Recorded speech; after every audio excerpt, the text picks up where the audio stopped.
What was your day off like yesterday? It was productive. You get a lot of things done, kind of away from football. Getting living situation figured out, and then you get a little extra time to go back at the film and check out the earlier stuff in camp and kind of tie everything together. So you still came here and did some work? Oh yeah, you have to. We're in camp mode right now, so. George was just talking about it, and some other guys have talked about too. The word he used was special. Watching Kyle Shanahan break down film. Now that you've had a chance to be around for a while and then see him do that, how would you describe it from your perspective? Very in depth. He knows what everyone's doing at every play, and he has a reason for why everyone's doing it on offense, especially just how it all ties together. If they do this, we'll do that, and it's kind of a cat and mouse game that you get into. But he just does a great job of keeping us one play ahead of the defense and putting us in good situations. It's incredible. Having a coach with that kind of acumen, X's and O's, but balancing it with Lil Wayne sending him care packages and stuff like that. I mean, does it make him more relatable, and how much easier is it to deal with him when the X's and O's is there? Like, is that important to have that? Yeah, it's from the first day I got here, Kyle, me and him had a real good relationship. He was really cool just right off the bat. He's very very honest, and as a coach. As a player, you love to see your coach like that. Just he's not giving you any BS or anything. He's going to tell you exactly if you mess something up. He's going to tell you messed something up, and you got to appreciate that part of it. There's no real BS about it. George talked about the chemistry between you and the wide receivers. Can you talk about how you've built it up with George in particular? Just because, a couple practices ago, you guys were definitely on the same page. Yeah, I think George, he's one of those guys who puts in a lot of extra work.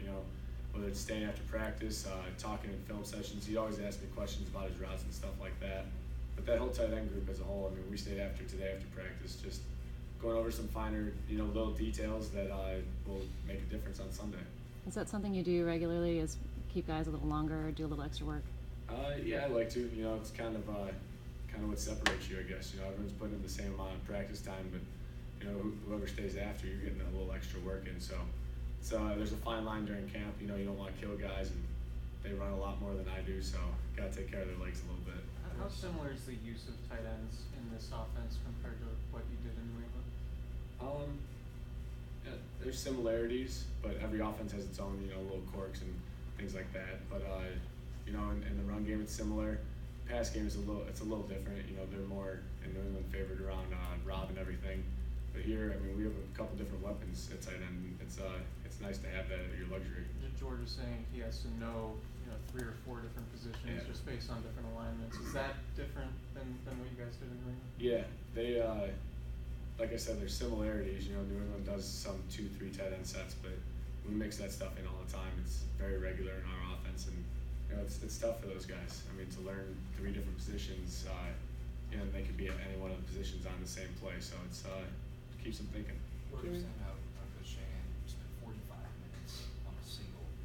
What's the longest he spent on a single play with you? If we go back to last season, we were there for a while sometime.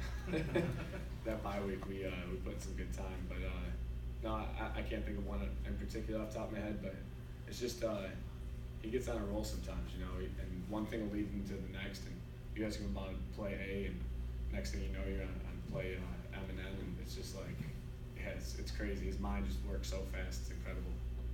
Jimmy, Garrett Selleck was saying, he was struck last year that you were not just surviving as far as being in there, but you were telling guys, hey, if you have this coverage, you got to change your route, which Shanahan, I guess is his phrase, is overcoming coaching. Mm-hmm. Did you do that? Did you bring that with you here as far as just talking to receivers, like, you can't be a robot, you might have to change your route? Yeah, I don't want to say it's overcoming coaching. It's just when you're in the route, all of a sudden you might feel a different coverage, and now you have to run an out-breaking route when a guy's outside of you. That's a tough thing to do, but there's if you just run the route on the paper, you'll get a good check mark on the grade sheet, but you didn't win the route. So it's just it's being a football player at the end of the day. You got to do what you got to do to get open at receiver, tight end, running back, and it's just we have a younger group, so helping them out and them learning that stuff, they learn quickly, so it makes my job easier. Is there a part of you that kind of is reluctant to use that term, overcoming coaching, just because Yeah, of how it would be interpreted? Yeah, I don't really see it as that. It's just, you're going against one of 50 15, 20 coverages that you could go against. So one route could look 15 different ways. And it's, yeah, overcoming coaching sounds bad.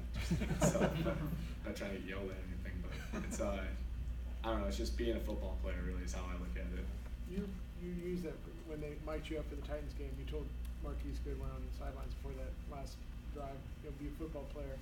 You told him he ran like a slant or Yeah. a shallow cross. That's the better term. Whatever. Slant. I'm trying to impress you. But anyway, Overcoming questioning. and then I don't know if you remember, but you said if he's over the top of you, and then you kind of said duck and do this. But can you just, if you remember that play specifically, can you just take us through what you were conveying to him?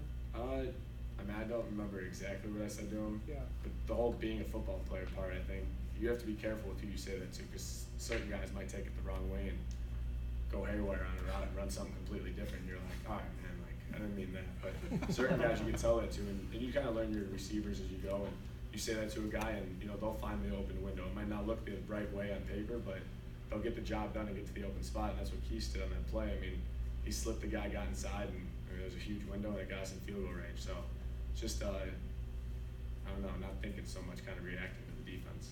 Is it the point in camp where the defense kind of knows what you're doing? We saw a few picks out there today. Does that play into it? Do they kind of know what's coming? Yeah, I mean, it goes both ways, offense and defense. They know our cadence. We know some of their calls on defense just because you hear them every single day and you talk to guys in the locker room. And it's, yeah, I mean, that's the way camp goes, though. It's, it'll be good to get Dallas in here Thursday for sure. How are you with Weston in terms of thinking along the same lines when you see certain things and developing the chemistry that you two need to have? The communication's been real good. Obviously we could always improve. There's little things here and there, but the communication has been good. From me to him and him to me. Just if we see something, we'll go on the sideline, talk about it, how we want to change it for the next time. And I think that center quarterback conversation is a good thing to have. So many talented route runners and guys that can get open. Has that affected your mental processing on the field about where to go with the ball? No, you have your reads on the play. There's certain coverages you might change it, but Kyle and Rich both do a good job of explaining to me what they want me to do on each play versus which coverage, and you just have to go through your same reads consistently. Man to man might change a couple things, but for the most part, you know what you're doing. Jimmy, what are your impressions of what you've seen from Jerick McKinnon on the field, and then also coming from New England, where you guys were oftentimes ran out several running backs? Do you see a similar type situation here, or do you view this running back room differently? Jerick is a true pro. He is. He comes to work every day. He's in here early. You see him get in, one of the last guys to leave, and it's nice to have that. Especially guys right next to you. You're communicating with a lot, working with a lot, and just sets the tone for the offense. But as far as who's going to play, I mean, that's up to the coaches. So I think we got a great group of backs, and they're all very talented. Trent Taylor's finally getting healthy.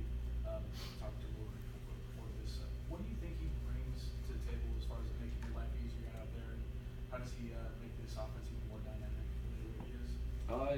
It'll be nice to get him out there. Trent's a smart player. He's he's a smaller guy, but he likes to go in between the linebackers and things like that, and he finds that soft spot in the defense and gives you an easy throw on third down. It's just one more thing for the defense to think about. But we got a good group right now, and guys have been playing well. We mix and match so much with guys with the first and second team that you're running with a bunch of different guys. So it'll be nice to have them out there, though. Is it kind of comforting knowing that you guys are kind of in the same boat of being very new to this offense and whatnot? You said he's only learned about 85% of the playbook so far. Me and Trent, you're saying? Yeah. Yeah. He's one of the younger guys, but I mean, you got to go as fast as you can and learn as quickly as possible. That's what this time of year is. How quickly can you learn the whole offense and be ready to use it at the coach's disposal? So, Jimmy, as far as on my favorite topic, I was discussing before, as far as the Chicago game to, like, for example, that Tennessee game, were you more apt, by the time you got to the Tennessee game to tell guys, hey, to be specific as far as you might have to adjust your route? I mean, I guess what I'm saying, in the Chicago game where you just basically, let's get the play call and run it. We were trying to avoid a delayed game. That was a big part of it. I think every week last year, I progressively got more and more comfortable, with winning, obviously, and learning new things every week. I mean, every week I was hearing new things for the first time that I'd never heard before. So it was, that comfort level just keeps growing as you get more along with the offense and learn more. So yeah, I guess so. Kind of following up on that, you mentioned it could be different with specific receivers. Has that been part of this offseason for you two, learning, hey, this guy might be a little quicker cutting off a route, and this guy might, you know, have, is that part of this whole process? For sure, yeah, and just the mental side of it. You know, you meet guys in the locker room, you talk to them, you interact so much. I mean, we spend more time with each other than we do with our own families. So it's, you know, a guy inside and out. You know how his body works on the field from watching him on tape and everything. And it's you kind of get on the same page and you learn what guys can and can't do and play to their strengths.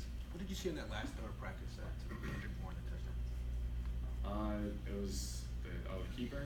KB, he got physical with the guy, broke free, and he did the rest, man. It was a pretty easy throw, and he's as athletic as they come. You know, he ran for a long time. Couple more. Kittle said, I might butcher this. I think he said there's a play for him called Z Ghost. So it kind of indicated maybe it was a little end around or something. Do you think that'll ever be run? Do I? Yeah.